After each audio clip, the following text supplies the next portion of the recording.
What is being normal? I What know. is normal? You don't look disabled. There's not really an image for a disabled person at all. No. Everyone looks disabled because everybody can be disabled, and you don't know. Disability doesn't have an image or a look.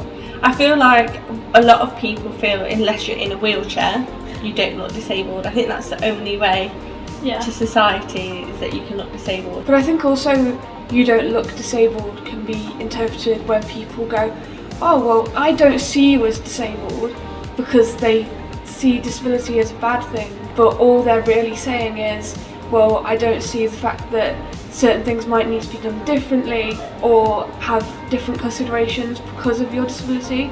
So it's really not a compliment. There's no age as well to disability No, either. yeah. That's another thing to think about with image. Can't you ignore it and be normal? I wish. No, is the simple answer to that. What is being normal? I What is know. normal? I don't think anybody's normal. Everybody's got something different that makes them individual, whether it's a disability or anything. By suggesting that people should be normal, it's suggesting of how they should conform and fit into society. But I also think it has a really damaging impact on disabled people, especially young disabled people, if they think that they have to be normal in order to fit into society, and then they end up downplaying their disability or trying to fit in more than they actually can because of how it's socially acceptable, and then they don't learn to properly accept themselves because of how other people in society see them, and then that's then projected onto that person. I don't really know what normal means. Yeah, I think people use normal to mean almost typical. Yeah. When there's really no such thing. You are so brave. I really don't like this one. I don't like being called brave. I don't like being called a warrior. I don't like being called inspirational. It just makes me cringe. I'm none of them. I'm resilient. I know I'm brave. I don't need anyone to tell me I'm brave. Yes. Well, I'm not really brave. I think more strong in myself. It can feel really patronising for somebody to say something like, oh, you're so brave, or you've been through so much, and that's what people like to say to you, and try to not, because I think your initial reaction is just like, want to roll your eyes, but actually no, I'm trying to be like, no, they're just trying to be nice, and they're really being supportive, and I think that is people's way of realising that you've been through a lot.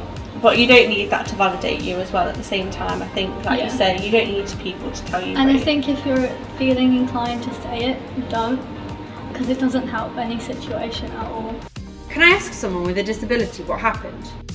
I think if it's a stranger, like, they should just not ask at all. No. I think questions are okay, but it depends how they're framed, and if you just go up to someone and say, oh, what happened?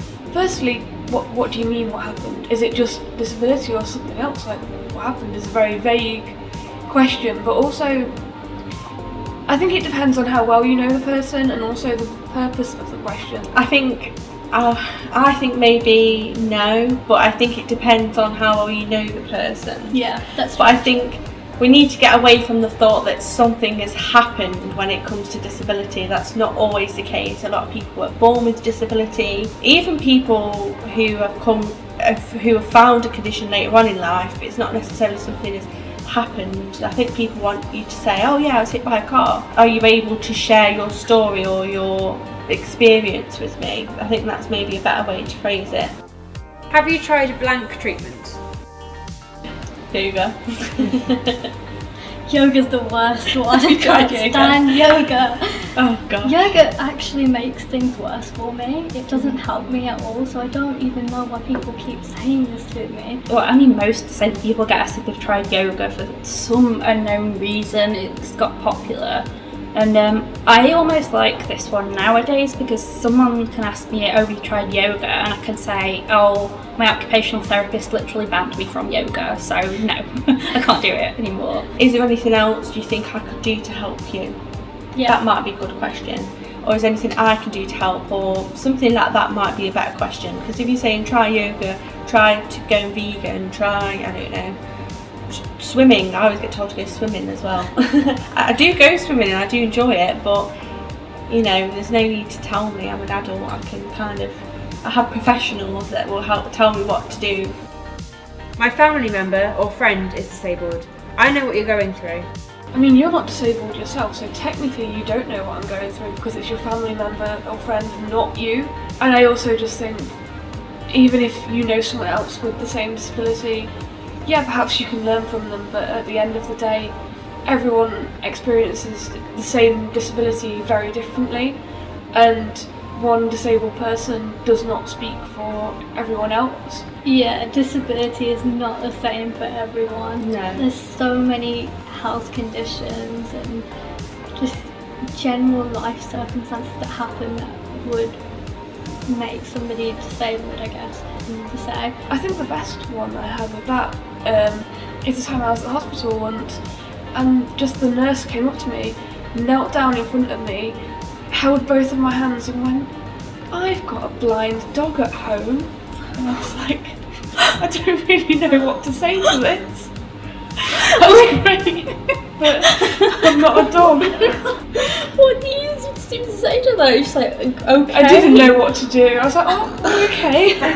Maybe me and the dog could have learned from each other. At least you don't have this disability.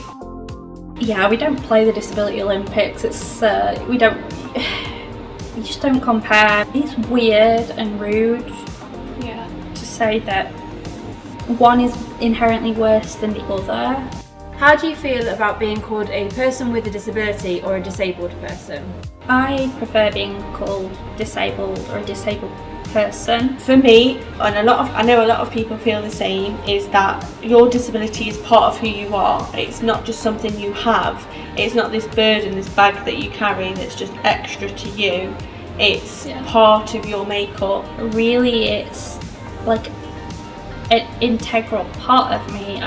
There is no me without the disability. My comparison is always, I would never want to be called a person with brown skin.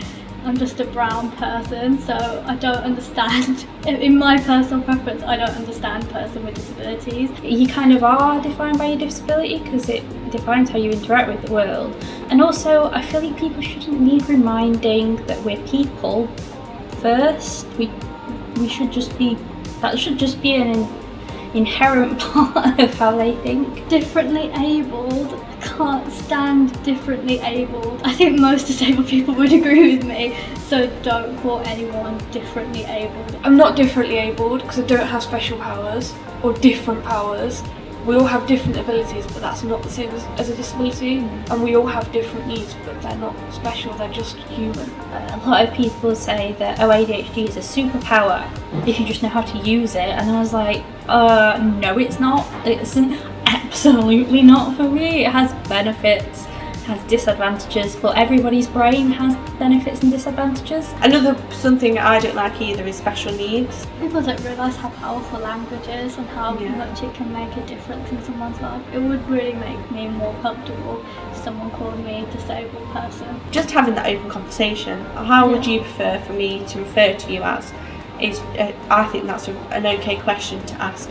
If this video could achieve anything, what would you like it to?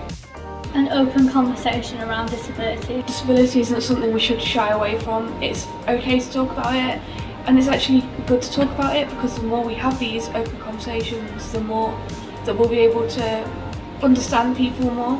That disabled people don't necessarily look a certain way or act a certain way, and people are disabled who you wouldn't expect to be because you can't see it from the outside. As part of the Disability Society, I just want people to know that we're there for them. We'll welcome you into our community, try and help you with anything that you need at uni related to your disability, help you find people to hang out with. Thank you for joining us for our Disability History Month Mythbusting panel.